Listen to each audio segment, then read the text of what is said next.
Welcome to my first mini blog Delhi to Manali. First आमे Volvo bus रे Delhi to Manali travel कलु। Night bus रे morning रे मनाली रे पहुंचलु। स्माइल मनाली आसी केम लागुची?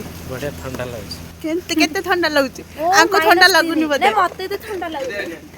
होटल ले पहुंचलु। होटल ले चेक इन कलु। चेक इन करके रूम को गलु। रूम रे फ्रेशन अप हेलु। जेहेतु आमे राति रे ट्रैवल करथिलु तो आमे किछि समय रेस्ट नै की तापरे आमे बाहरिलु बुलिया को। फर्स्ट आमे गलु बनबिहार रे जाईकी नेचर को एंजॉय कलु। सेटा बहुत सुंदर थिला। ता सहित आमे बुलाबुली करिकी मनाली ड्रेस वेयर कलु।